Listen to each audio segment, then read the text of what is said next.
Thank you for joining us. I'm Jamie Gass, Director of Pioneer Education. Welcome to our webinar, Civic Virtue in the Language of Democracy. William Duer, a prominent early 19th century New Yorker, once observed of Aaron Burr, his sole claim to virtue lay in the fact that he himself had never claimed to have it.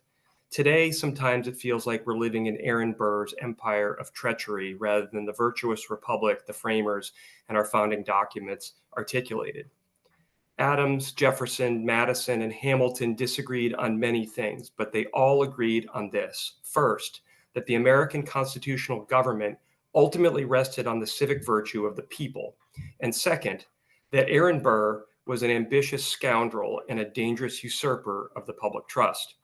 You see, from ancient thinkers like Aristotle and Cicero, the framers learned that republics are fragile and can easily give rise to ambitious demagogues and power-hungry tyrants.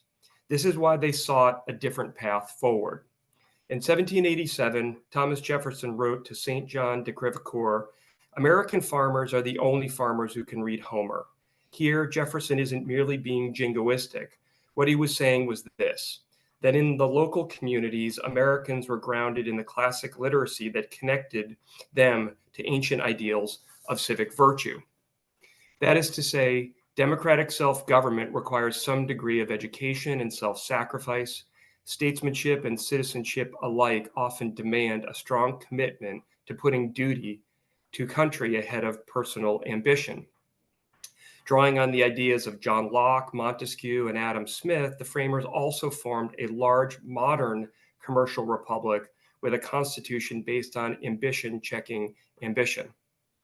That is, they were in no way blind to the hard realities of human nature and did not establish their republic on utopian dreams about changing the human condition. The founding generation knew that their version of ordered liberty rested upon a citizenry who would be well educated in the basics of history, civics, and government.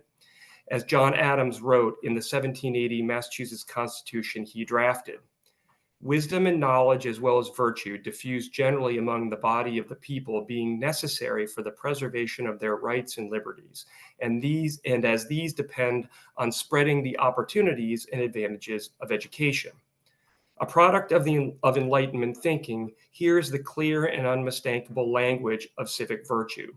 Adams also points posterity towards the civic knowledge required to perpetuate constitutional self-government based on reason, science, and respect for natural rights. Nevertheless, the same founders we honor and revere were not demigods. They were all too human. Thomas Jefferson, himself more a gentleman farmer than a farmer, and an owner of over 600 enslaved African Americans during his lifetime, said more than he knew when he wrote, "Those who labor in the earth are the chosen people of God, if he ever had a chosen people, whose breast he has made his peculiar deposit for substantial and genuine virtue." In 1760, Phyllis Wheatley, the future celebrated poet, was stolen by slave traders from her home in Senegal, Gambia, West Africa, when she was just 7 years old. She was enslaved and taken to Boston, where she ultimately learned to read and write poetry. Miss Wheatley was heavily influenced by the timeless poetry of Homer, Virgil, John Milton, and Alexander Pope. These are exactly the same great books you'd find in the founders' libraries. Her 1773 poems on various subjects, religious and moral, features the verse on virtue. "O thou bright jewel, in my aim I strive to comprehend thee. Thine own words declare wisdom is higher than a fool can reach. But O my soul, sink not into despair. Virtue is near thee and with gentle hand." Phyllis Wheatley's slave narrative stanzas are excellent examples of the human longing for virtue and freedom. George Washington, Frederick Douglass, and MLK all read and drew inspiration from Phyllis Wheatley's poetry. Our shared cultural foundations like these contain the language of democracy, self-determination, and ordered liberty. They have roots reaching back to ancient Greek city-states, fiery Roman Senate debates, and the horrors of the transatlantic slave trade. This is who we are as Americans, sins and all. In order for our democratic society to be based on justice, it needs to transmit to young people the basics of ancient knowledge, the founding documents and speeches from statesmen and women across the ages.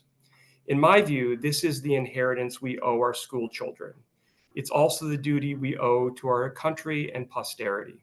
Unquestionably, old books are where enduring lessons about civic virtue and wisdom are most often found. That's why today we're particularly honored and happy to be working with these very talented civic educators. These are teachers who have dedicated their careers to communicating these timeless democratic ideals to our young people. With us this afternoon, we're grateful to host Roger Desrosiers, retired social studies teacher at Millbury High School and president of the Massachusetts Center for Civic Education. Mariam Memarsadeghi is a senior fellow at the McDonald-Lehrer Institute. She is a founder of Tivana, a civil society capacity building and civic education project for the people of Iran. Natalie O'Brien, social studies department chair and teacher at North Smithfield High School, Rhode Island. Dr. Jocelyn Chadwick is past president of the National Council of Teachers of English, a former professor at the Harvard Graduate School of Education, and author of The Gym Dilemma, Reading Race and Huckleberry Finn. And Kelley Brown, a social studies teacher and government teacher at East Hampton High School, a former teacher of Massachusetts Teacher of the Year, and the driving force behind the We the People's Contest 2022 National Champions. We're honored to begin with Roger Desrosiers discussing civic virtue and the language of democracy.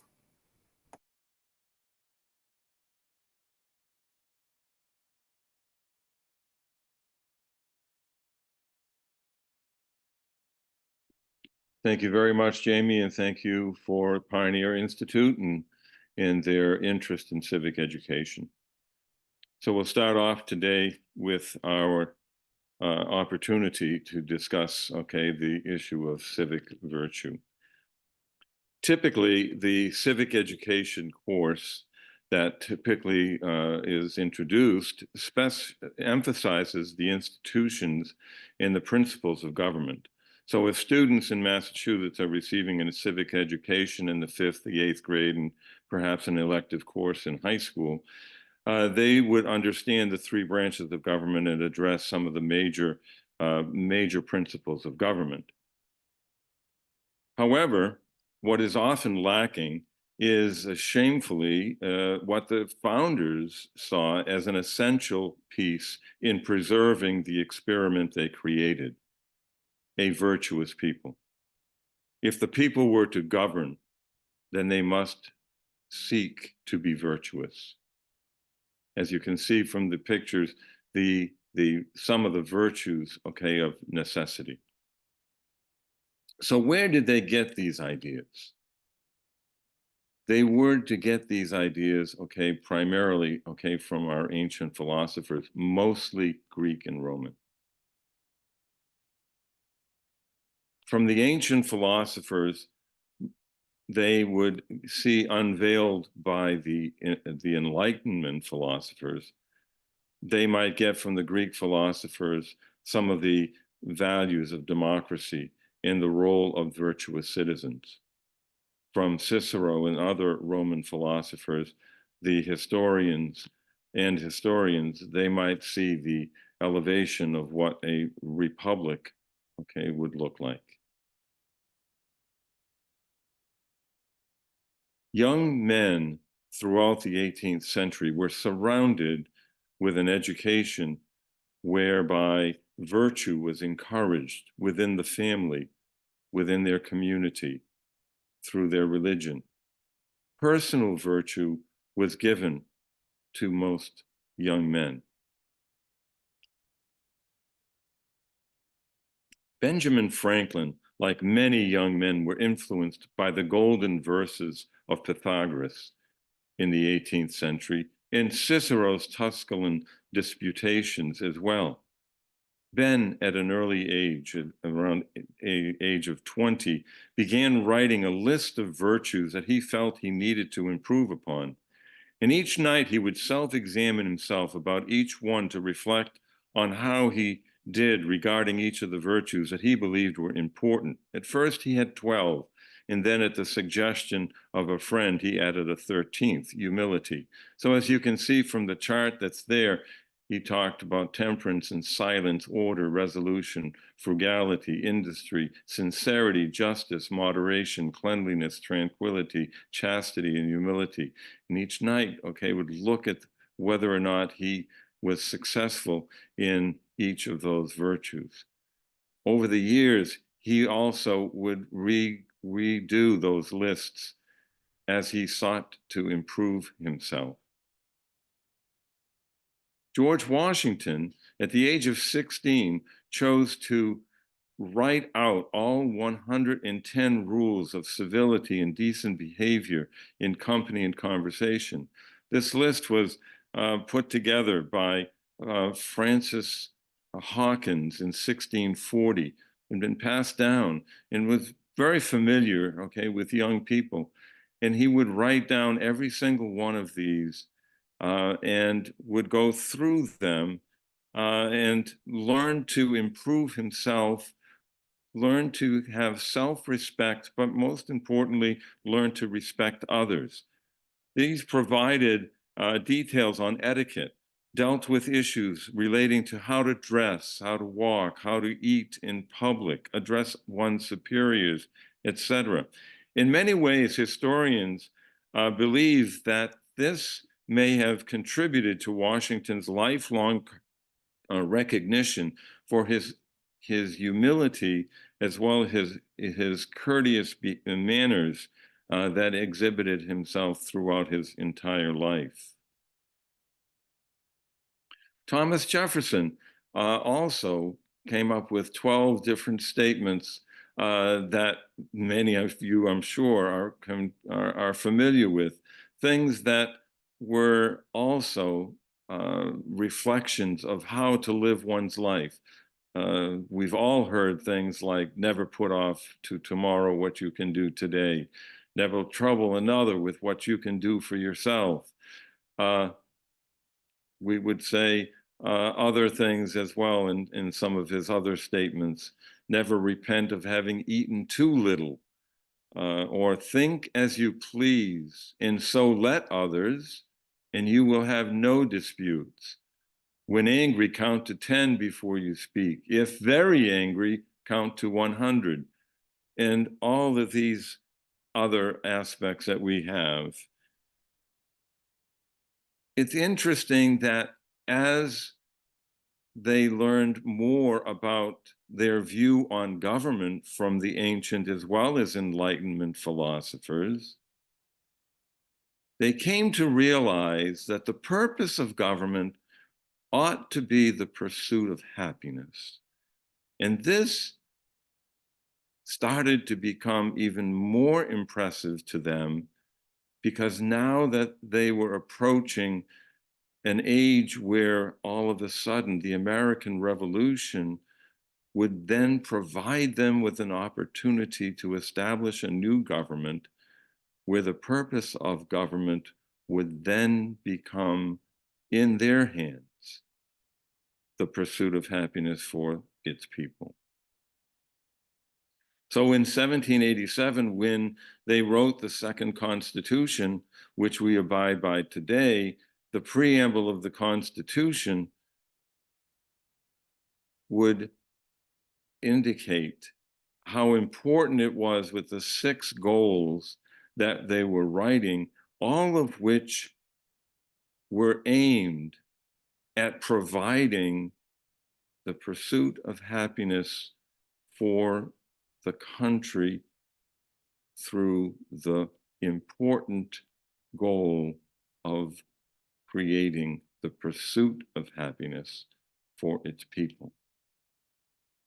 What's interesting is if this government indeed was of we the people, then the people needed to seek to be better, examine themselves, be informed, and recognize their role and responsibility, thus becoming virtuous people. Well, one of the first to really take hold of this is John Adams, who whimsically, if you will, in April of 1776, 3 months shy of even our actually declaring war, is asked what would he do if there was the opportunity to create a government.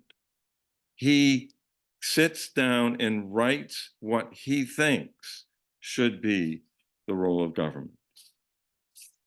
And here's what he writes. These are the ideas that he thinks about. That this government should look like a republic with multiple branches, with division of powers, with checks, with a structure for appointments and elections, and a need of an independent judiciary. And what's interesting is he also articulates the fact that if such a government were created, that the virtues that would be gained as a result would be humility, patience, moderation, industry, frugality, and civility. And ironically, he's also stating that the above safeguards of the government that he projects would be safeguards against avarice in those seeking power or those who would abuse power. And 2 months later, George Mason writes down what becomes known as the Virginia Declaration of Rights in June of 1776. And this became a precursor to the Declaration of Independence, to state constitutions who themselves indicate declarations of rights, and even our own United States Bill of Rights. In Article 15, he states very clearly that no free government or the blessing of liberty can be preserved to any people but a firm adherent to justice, moderation, temperance, frugality, and virtue, and by frequent recurrence to fundamental principles. Very clearly, he's saying that we basically cannot have a free government without virtuous people. And then in Article 16, he talks about religion. He's from a state in Virginia which has an established church, the Episcopalian Church or Anglican Church. But there are many other religions in that state. And he knows that their free exercise has been, difficult. And so he talks about the importance of the free exercise of religion and how important that is for them to be able to practice their religion, to follow the dictates of conscience.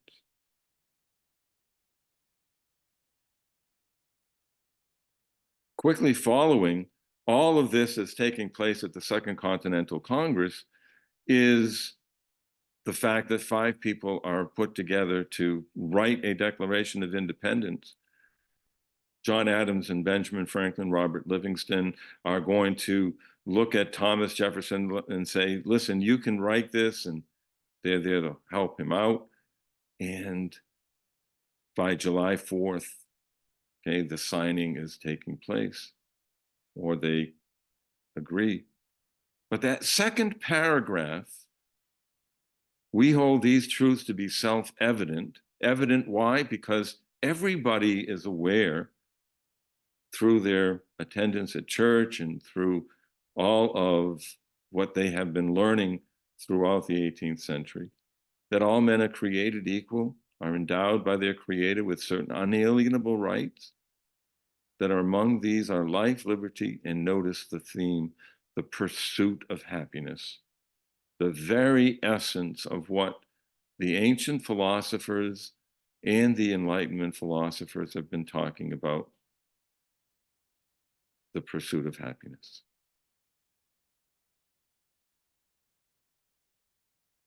later on in Federalist 51, perhaps one of the most famous of the Federalist Papers, we talk about the difficulties that the concern that the founders have about human nature, and the fact that human nature is always going to be a significant concern. How do you counteract ambition with ambition? So what is government itself but the greatest of reflections of all human nature? If men were angels, no government would be necessary. If angels were to govern men, no controls would be necessary. In the next place, oblige it to control itself. So a dependence on the people is the primary control on government. However, we can't be dependent upon that. So experience has taught mankind the necessity of auxiliary precautions. And it is that Madison was dependent upon, and that the framers were dependent upon, to counteract what happens if the virtuous people aren't there when they are needed to be there. And so the concern was, well, we create three branches of government with checks and balances, so that therefore the abuse of power is going to be more difficult to counteract, and therefore those in power will not be able to be placed in the hands of one or even a few, but therefore, hopefully, that will be able to be counteracted through the institutions that have been created. That was the hope of our framers. Well, what are these civic virtues? Well, we've already discussed some of them, but these were the ones, okay, that were so critically important. Do we teach them sufficiently with our young people today? Are these being discussed and talked about in our homes, in our schools, in our churches? Are these the kinds of virtues that we discuss and talk about in order for our system of government that is so dependent upon a virtuous people? Because this is what our framers and our founders felt were so important to make sure that our system of government would work. Because here are our civic values that need the civic virtue to make sure that these civic values are going to succeed. So that when we talk about the importance of justice and responsibility and equality and privacy and suffrage and all of our freedoms that we talk about, all of these civic values, are these going to be able to be protected without the civic values? But if they are, then we're going to need these political values in order to make sure that they are. So that we can have the political values that our leaders will then be able to have in order to assure that our system of government can go forward in order to continue through the 21st century and beyond. Let me end on a quote by John Adams to Thomas Jefferson. in December of 1819. He wrote in a letter, "Have you ever found in history one single example of a nation thoroughly corrupted that was afterward restored to virtue? And without virtue, there can be no political liberty." Thank you very much. Outstanding presentations from Jamie and Roger both. I took notes and as always, just very inspired. I'm going to start with a question for Jocelyn Chadwick. We're going to do rounds and this first round, I wanted to ask Jocelyn, across history, societies have most often used stories, poems, and literature to teach young people about the virtues and customs that uphold their civilization's highest ideals. What are a few of the American stories or poems best suited for transmitting our key civic lessons? Well, being the English teacher that I am, I could go on and on with this list, but I realized that I had to make it tight. So I have a list, just a short list, and I'm just going to go through the titles. Wonderful. It's a compendium of slave narratives, speeches, poetry, essay, short story tales, drama, and journalism. So, and they're not in an order in terms of old versus new, they're mixed up. But I wanted to start with Toni Morrison, who decides that she's going to rewrite Chaucer, her redaction of Chaucer, the Canterbury Tales. And I wanted to start with that because I'm fairly certain that many people are not familiar that she did that with her son Slade. But in those redactions that she and her son write, there are lessons for young children about freedom and about values and about what we're discussing, but in a way that children can understand. So you can begin early rather than a little bit late, so that parents can do that. The other, Thomas Paine's Common Sense, comes to mind, which is, of course, the basis for everything that Roger was discussing. The slave narratives, there are so many, but specifically, I cited Elizabeth Keckley and Harriet Jacobs. I cite them because they're, number one, they're women, and number two, they are women who were former slaves and who, because of what was written in the Constitution, were just the epitome of what Roger was discussing.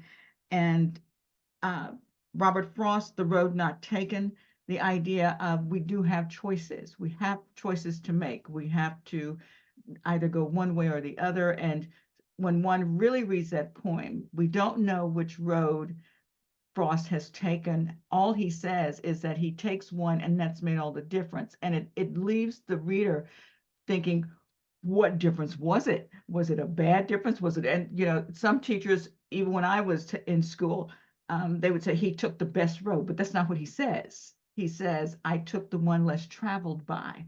So what does that mean? And if one looks at the Constitution and what Roger was discussing, it could be that that road was one that was not an easy road, but it was a road that was a necessary road. So it's a poem that then takes on a different kind of import and impact if one is looking at how did we get here in terms of being an American. Langston Hughes' I Too Am an American. Lorraine Hansberry's A Raisin in the Sun. Arthur Miller's Death of a Salesman and Brooklyn Bridge, because they deal with the Constitution, with rights, with safety, with freedom. Frederick Douglass's Valedictory in the last issue, 16 August 1863, of the Douglasses Monthly, where he explains, he combines the necessity of the Civil War with the necessity of the Constitution fulfilling itself, with the necessity of his having to shut down his professional and very successful publishing company and paper so that he can lend his talents to this cause. Lincoln's Gettysburg Address, Sojourner Truth's Ain't I a Woman, Emerson's The American Scholar, which puts the whole, Emerson in that essay takes the concept of the Constitution and brings it to the scholars who's going to write the American letters to reflect in the various genres what the framers have been saying to do. We are supposed to now do that as he calls them, man thinking. And finally, because I had to put in Mark Twain's A True Story and Adventures of Huckleberry Finn. A true story because Twain focuses on the idea of a mother whose children are ripped literally away from her, and how her youngest son, who is just literally being taken away from her, says, I'm going to come back and find you. I'm going to come back and find you. And the mother eventually finds a job working for the Union Army in a kitchen, and she and her son reunite. And he's in the military, so he is fighting for freedom in America. And of course, Adventures of Huckleberry Finn, that is a complex novel that still garners a lot of concern. And the issue with that one is you have two unseemly, unlikely people put together. And that is where in listening to Roger, I thought, it is Jim who is the teacher in Huck's sense of what are the values. And Jim, it just exudes that. Jim models it, and Huck learns. So I had to put Huck there. So that's my list, and I'm sticking to it. Wow. Wow. I love it. Yeah, I just had all kinds of thoughts. Sojourner Truth's Ain't I a Woman? I was thinking about because I wear a few hats, and another hat is as an activist for women's rights and human rights in the Middle East, particularly Iran, where I'm originally from. But I was thinking about the October 7th massacre and the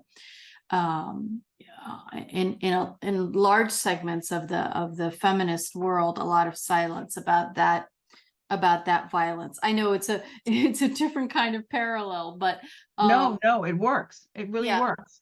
Ain't I a Woman? Yeah. What a list. That is just, I'm going to keep coming back to that again and again. Very inspirational.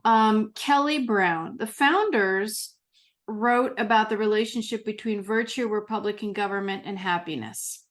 Would you please talk about how we might use civic education to teach students about living a good life in our democracy? Sure, I would love to. I actually became really fascinated with integrating this concept of civic virtue and individual virtue into my classroom about 5 years ago, when I was actually teaching a course on the Constitution and reading all these documents and noticing that everything was talking about happiness. And I thought, that's kind of a casual word to be using in all of these government documents. It took me aback. That might say something more about me than it says about other people. But I got really interested in what they actually meant by that.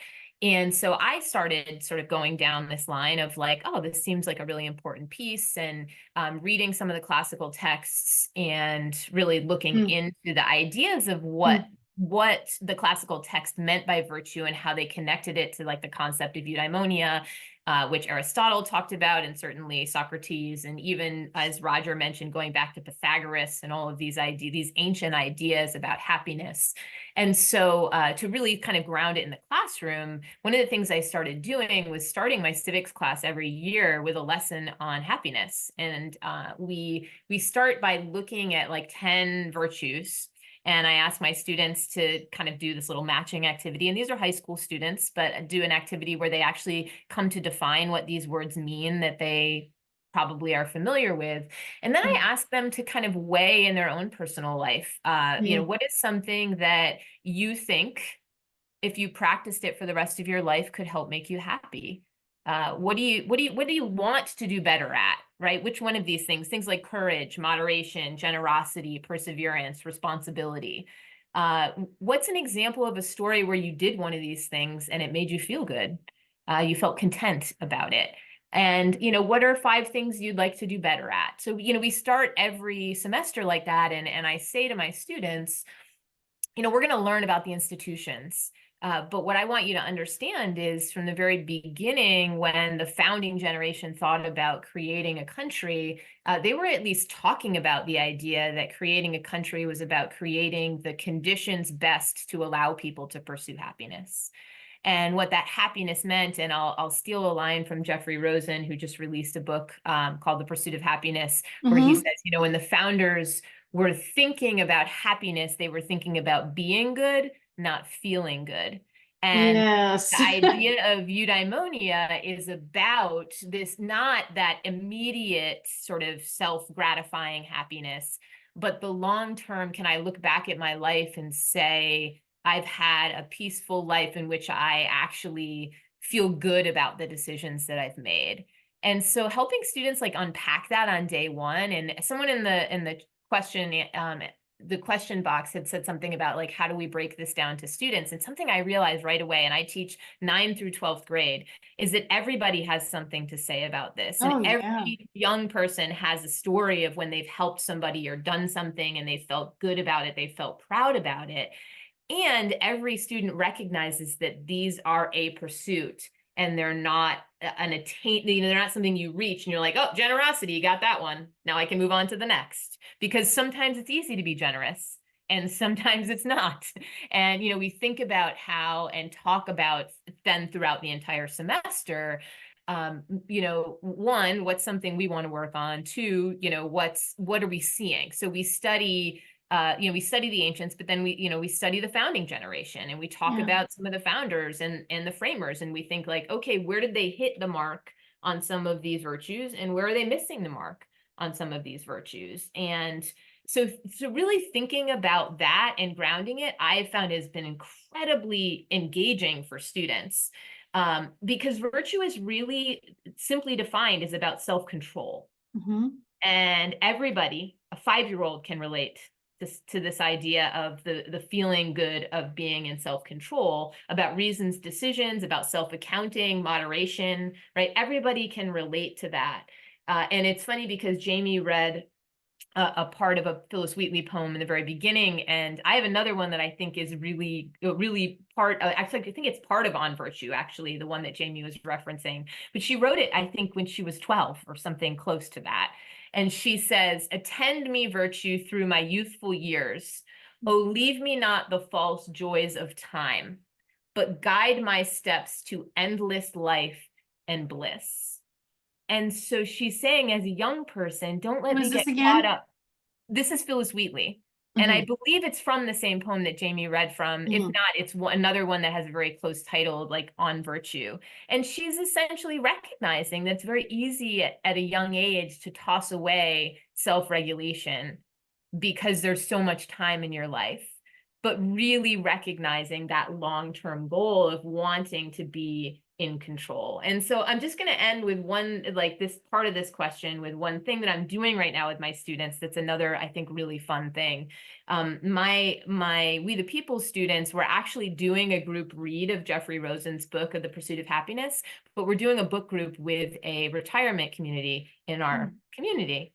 Because the idea of sharing intergenerationally about what these virtues mean is also something that is incredible. And the things that my students have come up with, like reading the things that they have chosen, and every week I ask them to pick a different virtue to work on. What do you want to work on this week and why? And there's just something very connected with working with this with students and having them understand that these are things people have been thinking about for thousands of years. Oh yeah, and they're the most important questions of all. As you were speaking, I was thinking about, you know, one major difference, a fundamental one, essential difference, I think, between this generation of young people and really all others before it is the impact of social media on their lives and how self-control can be so difficult, even for the most virtuous of humans, because of the impact of technology on just day-to-day life. And like you were saying, not wasting time, things like that, not being mean, thinking through your actions for what the long-term implications are. And I just want to put out there, there's a book that is, in my mind, as much philosophy about these issues of virtue as it is about technology. It's by Jaron Lanier. He's a technology, well, he's a technologist himself.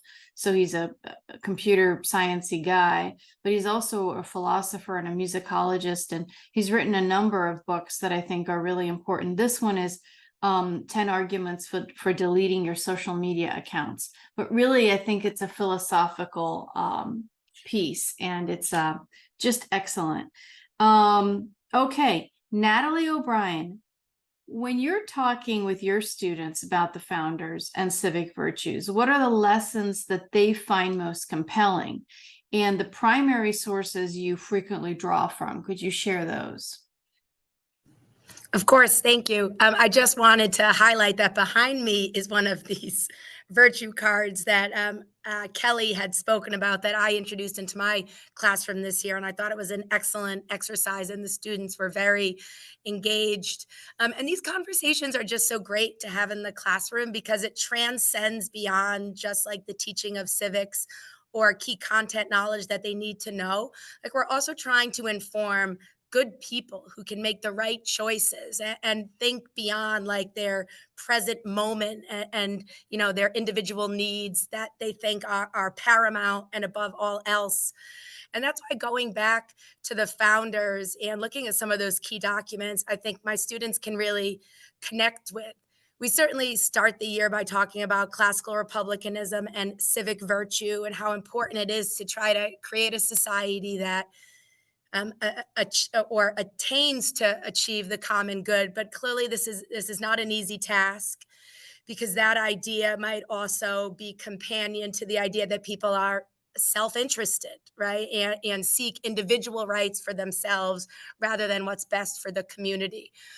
And we talk a lot about why that might be difficult and when individuals should selflessly somehow have to give up their own desires for something that's more important to them.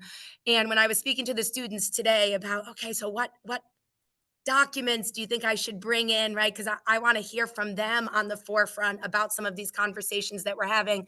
And we always talk about the Federalist Papers. And Federalist 51 by Madison, you know, obviously speaks to the point that if all men were angels, no government would be necessary. So this recognition that we just can't rely on people being virtuous. So then how can we create a government that kind of compensates for that?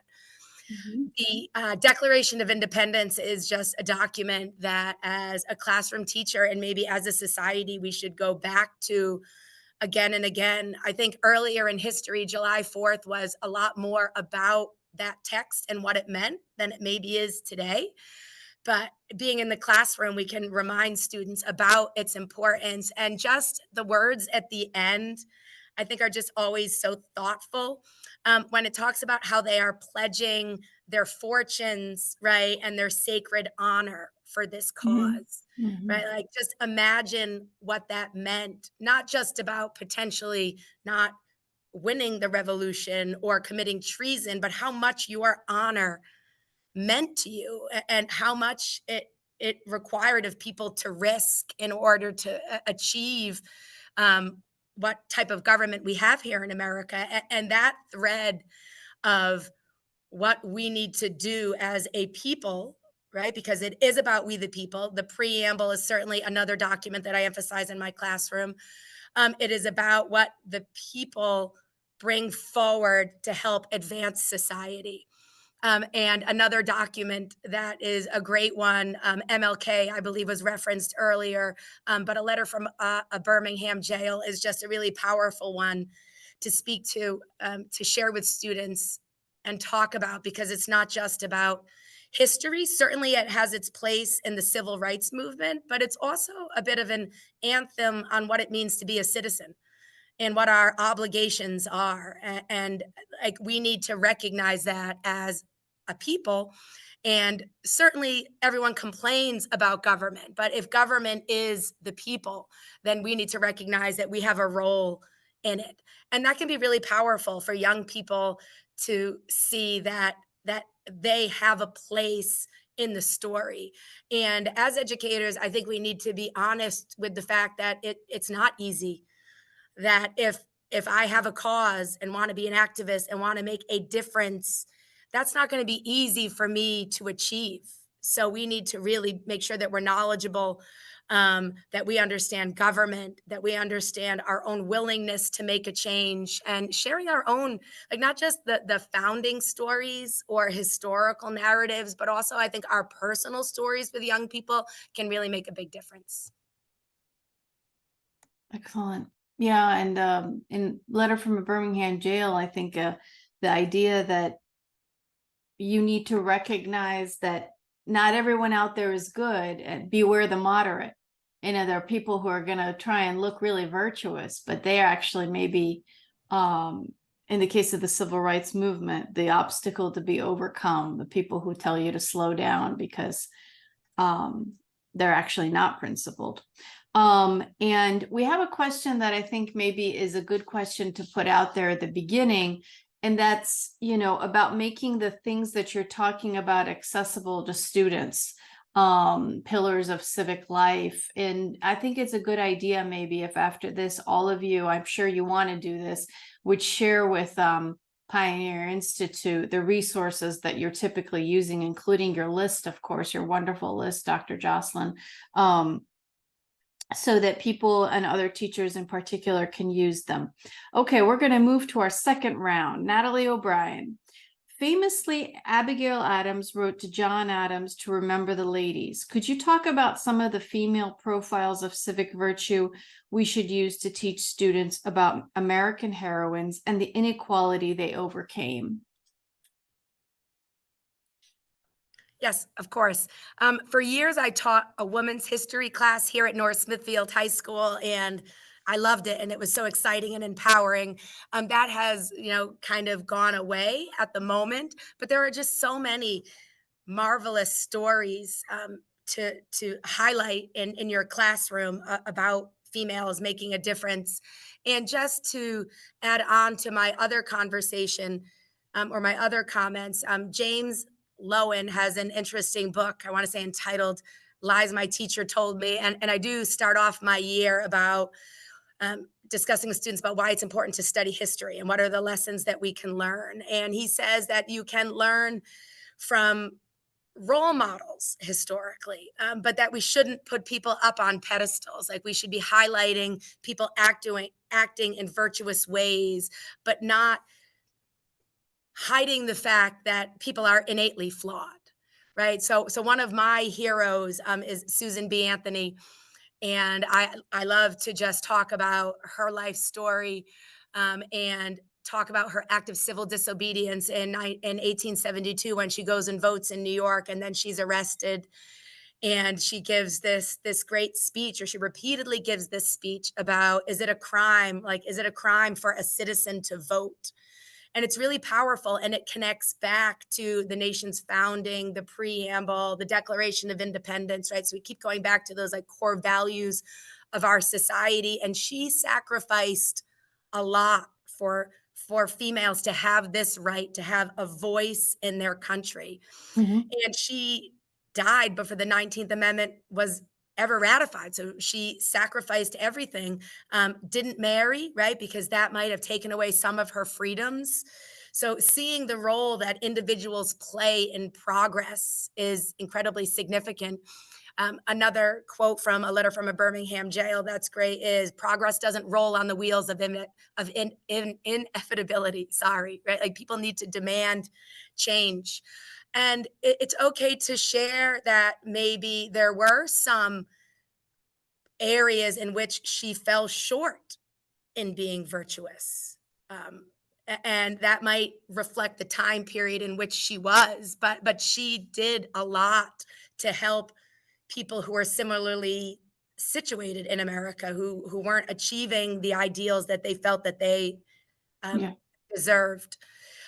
Just to keep along with the women's rights movement, the National Women's Party and Lucy Burns, I think, is great. And the Silent Sentinels out in front of the White House, right? Again, how far will you go to fight for your rights? And that's important for students to recognize. And certainly the civil rights movement, young people, so many young people involved. I have to cut you off. I don't want to cut you off. I want you each to go on and on. But one thing that keeps coming to mind is how did you guys, I know that teaching is this just constantly iterative. It's a practice, right? You constantly get better and expand and increase your toolbox and all of that. But how did you learn the core things that you know? Anyone wants to answer that. Like all these things that you're drawing on, would you say the most important way that you learn them is through what? I learn from my students. Mhm. I have all the content. I can tear text apart and tell you how it's written, when it was written, why it was written, right down to every period and every linguistic quality in it. But I can't tell you how it speaks to each generation of students. They tell me that. Yeah. So I learn from them as they learn from me. So we learn together. So that's Okay. my secret, listening to the kids. Yes. So,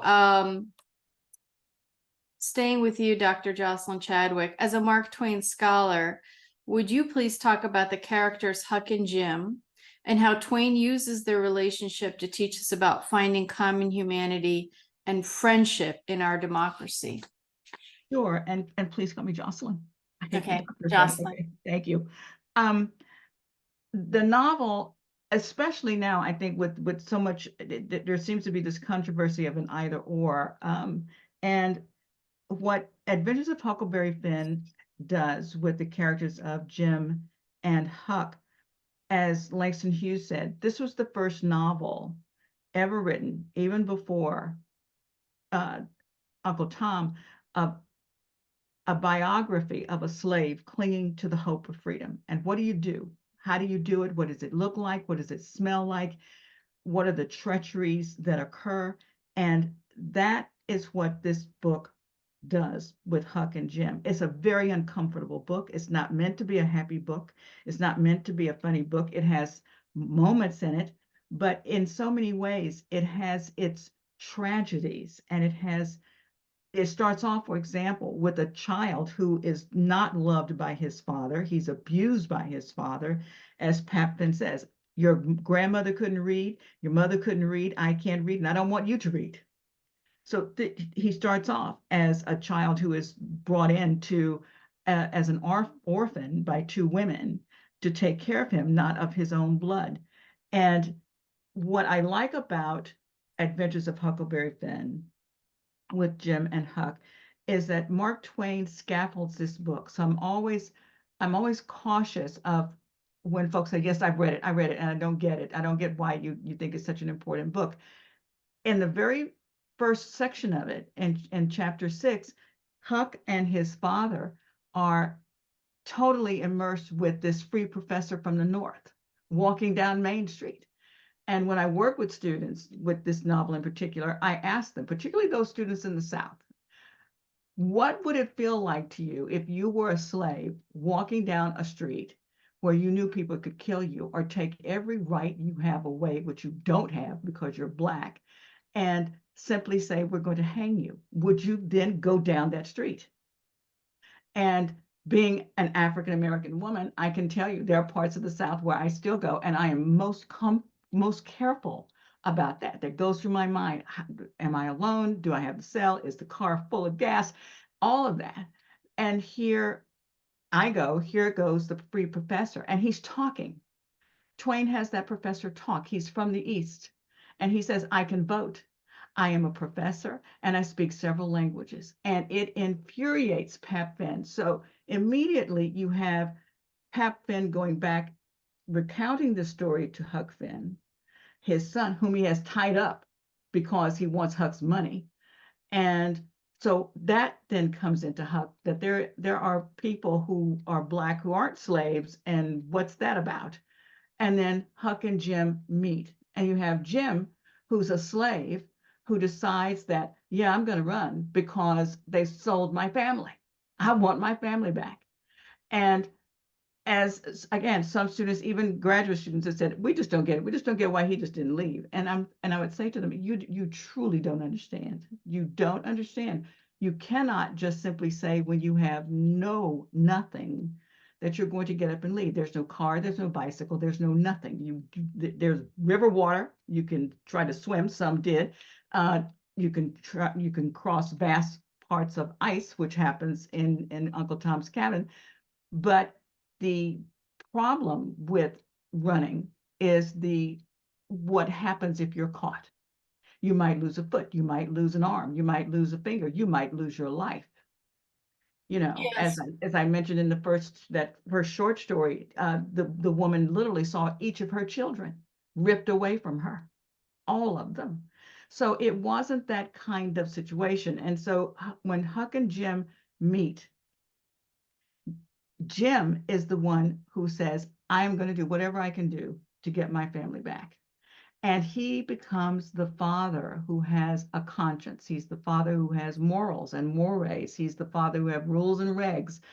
And Huck, feeling because he's white and he is told that he is superior, he can argue with Jim and he can tell Jim that he's stupid and whatever.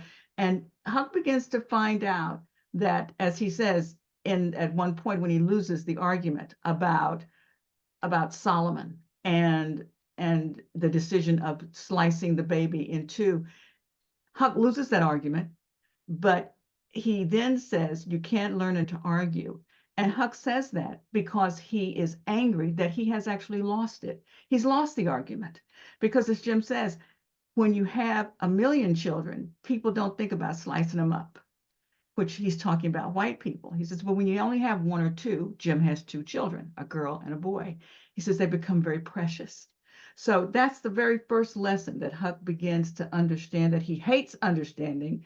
But as they go through the novel, they have these encounters where Huck has to decide, what is he going to do? Is he really going to respect and like this man who's telling him what to do, who uses masterful rhetoric? You know, as when at one moment when Huck says, I think I'll just go over there to that raft, that boat over there, and I'll see what's going on. And in his mind, he's saying, I'm going to tell. And Jim says, there you go. The old true Huck, my only friend. There you go. Be careful, Huck. And by the time Huck gets over there, he says, I can't do that. I can't, there's no way I can do that. We got to keep going down the river. And by the end of the novel, when they have gone through all of these catastrophes, I mean, it's like the land is, if you want trouble, land and just go into the city and you'll get into trouble. Huck sees that Jim has been sold back into slavery. Then Huck has a choice. He can just go on. He can go back home. He can get his life back together. But he doesn't do that. This is a novel about a kid, much like the Desrosiers. I have a problem. I've got to figure out what to do with my problem. And he uses logic, Aristotelian logic, to deduce the man hasn't done anything against me. He hasn't hurt me. He's taken care of me. He's put me in my place. At one point, the man called me trash because I pulled a joke on him. And I said I was sorry. I would never do a joke on him again.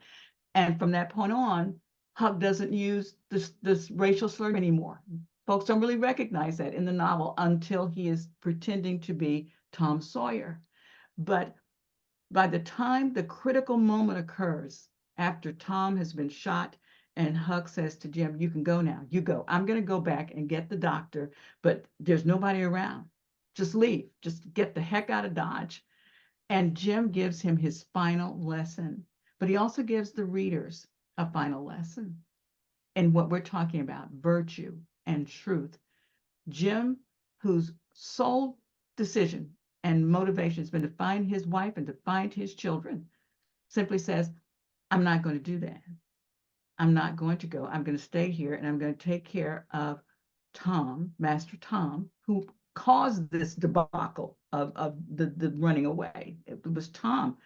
And Jim simply says, I'm going to stay. You go get the doctor. I'll be here. I'll be here when you go back. He knows he will never see his family. He knows that he could possibly, most likely, die because they want to put him back in slavery. There's no count of that. How many people would do that? And here, and again, we're talking about the virtue and what it takes to be a good person, a person of value. So here Jim decides on his own, makes up his own mind to do what he deems is the right thing and risk being caught, which he is. He's caught, brought back in chains. He doesn't give up Huck or Tom. And of course, we know the novel ends with Jim getting his freedom because Tom lied. Tom didn't give the letter the way he was supposed to do. Okay. So the relationship between the two is more than just the characters. It's more than just the father-son. All right. Thank you so much for that. Kelley Brown, the founders set very high civic ideals, which they sometimes fail to live up to in their own lawmaking and statecraft. And I would add in their own lives. How should we teach young people about the founders' many civic virtues while facing the horrifying realities of slavery? Sure. So I know I have a short amount of time to answer this, but it's a long question to think about. But I think one of the things that I start with my students is just as we study history, I work really hard with them to not be sort of lazy thinkers, right? There's things I think that happen, like either the founding generation gets looked at as demigods or they get completely dismissed based on presentism. But I think looking at this question a little bit more complexly with students and taking the time to sort of dig into it is really important. I think one of the first things we can do is complicate what we mean by the founding generation, right? So we don't have to just focus on clearly we don't just focus on the framers because we talk about Adams and Jefferson a lot. So thinking about that broader range of the founding generation, I think allows us to think about the complex discussions that are happening about slavery at this moment. So starting with looking at people like Elizabeth Freeman in Massachusetts, who once she sees and hears the words of the Massachusetts state constitution, even though it's not meant to give her power, she basically acts on the power and sues in order to end slavery. She and Quoke Walker in Massachusetts are responsible for ending slavery in Massachusetts through lawsuits enslaved people are. And so part of, I think, what's important for students to understand is that the words that come out of this founding generation take on a life of their own. And you can look at lots of documents that help students sort of understand that. You can look at Abigail Adams, you can look at Mercy Otis Warren, you can look at Phyllis Wheatley, and then you can go forward. You can look at John Ross, right, from the Cherokee. You can look at Frederick Douglass. All of them are not rejecting the words of the Constitution and of the founding. They're actually saying, hey, folks, how about we live up to what we said? And so I think that's a really important lesson, which is that we think about that founding generation in a broad way. I think the other thing is we think about the individual actions of different founders in different ways. One person we can certainly look to and point to for hypocrisy is somebody like Jefferson, right? Jefferson is writes a clause in the Declaration of Independence denouncing the international slave trade, which gets taken out. He talks about how, slavery is in fact unjust, etc., yet can't really get rid of or relinquish, sort of rid himself of the luxury, right, and the greed and that he has in terms of wanting to still live that life. And so he has kind of an intellectual life and a personal life. And part of talking about virtue, which I said earlier, is about talking about the fact that pursuit of virtue, pursuit of happiness is something, and that we're not always vicious and we're not always virtuous. And there are some serious issues, right, with this. But I think having students understand that the founding generation was very cognizant of the hypocrisy between slavery and the words of their own document. So it wasn't just the people on the outside looking in saying, you can hear it in their own words.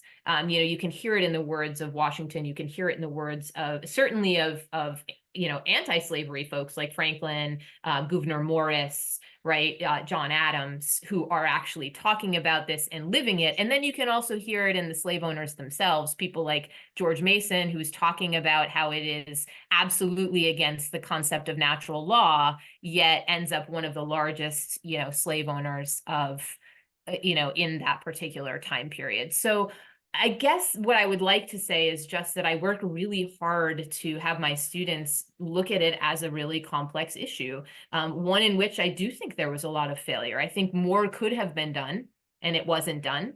But I think we also need to be wary of engaging in presentism. But I think if you just look at their own words, the founding generation is recognizing that there is actually a lack of congruence between the words they're writing and what they're creating, some of which just point that out, some of which say this is going to actually come back to bite us. And then also teaching those other voices. People aren't just sitting back and saying, oh, this is how we live today, right? They're actually speaking out and saying this shouldn't be this way. They're taking it to the courts. They're making petitions. They're speaking out and saying we can do better. And so those, I think, are some of the themes I try to emphasize with my students. Okay, excellent, excellent. I want to ask a question that has been slated as the last question now, because we are coming to a close. There's so many good things that we should and could talk about, but I think the things that we have talked about are also good. So I don't feel too badly about that. I think you are all familiar with Anne Applebaum's work. She's a Pulitzer Prize winner.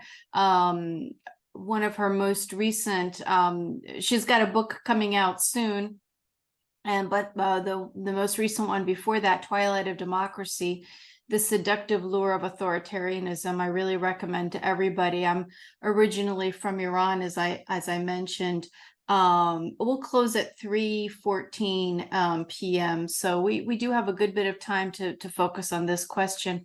I'm originally from a country that became very totalitarian quickly because of a revolution. The revolution actually used words like justice and freedom and all of that, but like so many revolutions, that did not have those founding principles of the United States that Jamie Gass talked about, that they were, the United States founding farmers were not out to correct the human condition. They were taking it as is and figuring out the mechanisms that would pit ambition to ambition, and not assuming that men are not angels, in other words.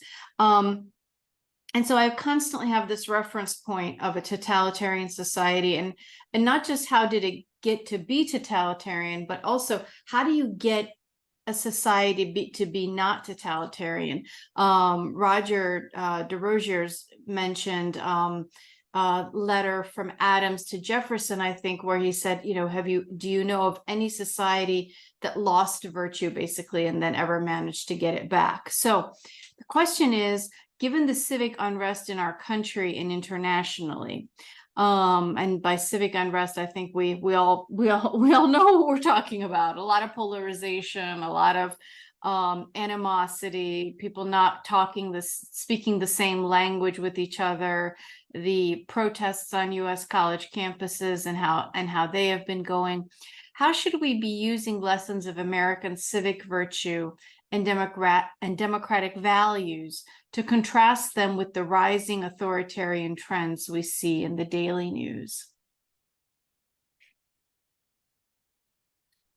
In other words, how do we put this stuff to practice ourselves, not just necessarily in the classroom, but to kind of rescue our own country and really the democratic world from the kind of crisis that it's in right now? I just have a few ideas to share. Certainly, when you said what do we need to do, I think it's so valuable to educate people, right? And then to have a free press and to teach people how to utilize the free press and how to get information from reputable sources and be curious and kind of doubt the information that they're getting. So I think that's really important. I also was thinking, when you posed the question about Bowling Alone by Robert Putnam, about how we need to build social capital. And now we are polarized, and we polarize ourselves just within our own communities with selective exposure with the media. Just a simple thing like joining the PTA or getting involved in an organization that doesn't have to be political. So that way people or ideas aren't dehumanized and you get to see people on a real level. I think that's something that all of us can do, because generally you spend time with like-minded individuals. So Yeah. although we want to tolerate ideas, we might not accept the ideas or understand where they're coming from. And just to kind of close, like Judge Hand talks about how liberty lies in the hearts of men, and when it dies there, no law and no constitution can save it. So it's really up to the people. We can't be reliant on institutions to make right by us. We have to make sure that it happens. Totally, totally wonderful. Jocelyn, One of the things that Applebaum says in her book is let's say Jocelyn for 1 minute and Kelley for 1 minute, because we do have to close. Okay, so 1 minute, right? Yes, ma'am. Yes, okay. She talks about information laundry in her book, and the idea of that we just have so much information coming to us. And when she talked about that, I thought about what happened to our deciding to parse as we read or as we hear. We shouldn't just be this vessel that takes everything in. We should parse everything out and read for ourselves and ask questions and go to other sources and compare and contrast. I think we should take our own learning back. So that's my minute. Yes. And again, I'm going to plug that book by Jaron Lanier, because that's exactly what he's talking about, that independence of mind and autonomy, and that the technology can take it away from us. And I really do believe that some of what we see is a function of the technology. It used to be just cable news and how horrible that was, but how social media really makes truth less and less possible. Kelley? Well, I want to say what both of my panelists said really make a lot of sense, but I think maybe the last point I'll make is, democracy is hard work. And I think we do a disservice to students to let them believe that this moment is so vitriolic compared to the rest of our history, as if the rest of our history has been peaceful. After the Civil War, in a 50-year period, 3 presidents were assassinated, and 1 was nearly assassinated if he didn't have something in his pocket. And so I think, for me, I think having them, as Jocelyn was saying, have a deeper understanding of the tumult of history, and that it's messy. Democracy is messy. But if we start to attack the institutions, just to kind of build off of in a different direction from what Natalie said, our institutions are what are there for the moments where we can't pull virtue. We need virtue, but we also need those institutions. And my fear at this moment is the ways in which people are so incredibly doubting institutions when we need those institutions to pull us through these moments. And so for me, that's the approach with students, is to get them to respect and think about why those institutions are important and how they can help us get through some of these tough moments. Got it. Excellent. Okay, with that, we will close. I just want to express my personal thanks to each of the 3 panelists. I learned a tremendous amount. Jamie, hand it to you. Great. Well, first of all, I want to thank all the panelists and Roger for all your great work. I think you can begin to see why every year when I have the opportunity, both in Massachusetts and nationally, to judge the We the People contest, it's such an exciting and invigorating experience, and actually gives you a great deal of hope and optimism about the country and about the future. So I just want to thank everyone for taking the time today. I want to thank the viewers for taking their time. And I want to do a quick plug for the book that we released just recently. It's City on a Hill. It's all about civic education and the importance of civic education for our democracy, as well as for our weekly podcast, The Learning Curve. A lot of the kinds of topics around civic education, about the Constitution, about all the thorny issues of slavery and inequity. These are the kind of topics that we discuss and get excellent authors on every week. So again, really grateful for participants today and the folks who have been watching it, and tune into pioneerinstitute.org for other material like this. And thanks again. Thanks, Jamie.